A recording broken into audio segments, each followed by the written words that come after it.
نوابشاہ کی حدود تھانہ علی آباد کے ایس ایچ او کا انوکھا کارنامہ۔ دکان کی حفاظت کے لیے باہر سوئے ہوئے تینوں افراد کو چور کے کہنے پر دھر لیا۔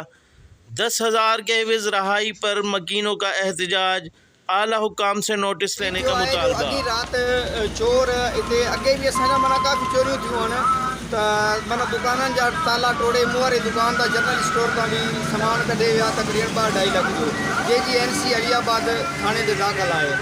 ان کا ॿ ॾींहं पोइ पहिरियां जी अशरफ जो दुकान जी चोरी थी आहे ऐं टी राति हिते जेको आहे अब्दुल क़यूम जे माना मार्केट मां चोर जेको चोरी करे रहिया त माना चोरियूं सिधो पकड़िजी पिया।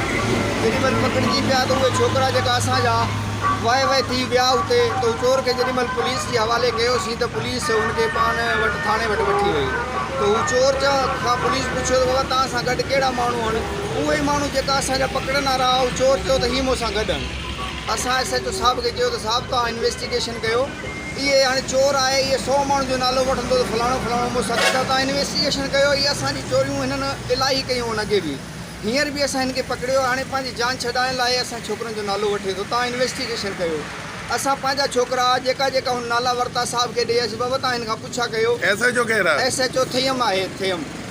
सो हुनखे जेॾीमहिल चयोसीं त बाबा तव्हां इन्वेस्टिगेशन कयो, हुन इन्वेस्टिगेशन करण जे बजाए असांजे छोकिरनि खे विहारे छॾी त तव्हां चोर खे छो ॿधो आहे, हू त मुआली आहे फलाना टीर आहे। असांजो साहिबु ईअं न आहे, असांजो अॻे बि लखे रुपए जूं हिननि चोरियूं कयूं आहिनि, हाणे त हीअ हथीको आहे, हाणे तव्हां असांजी इन्वेस्टिगेशन कयो, असांजी चोरियूं वापसि कराए ॾियो। बजाए चोरी वापसि कराइण जे हुन छा कयो जो असां छोकिरनि खे विहारे छॾी। आख़िर देरि ताईं असां हुनखे ॾाढो चयो, असांजी हुन माना का बि न ॿुधी ऐं इलाइक़े जा मुअज़्ज़िज़ माण्हू टोटल माण्हू गॾु थिया। हुननि चयो साईं असांजा पंहिंजा ज़ाती माण्हू आहिनि, इहे माण्हू अहिड़ा छो आहिनि ई कोन।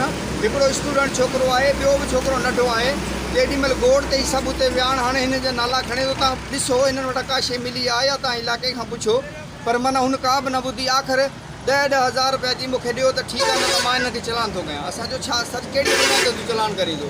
आख़िर असां खां 10,000 रुपया वठी असांजा छोकिरा छॾ रहिया। असांजो फ़िलहालु हाणे असां छोकिरा पंहिंजा वठूं, पोइ हिन जेको आहे कंदासीं।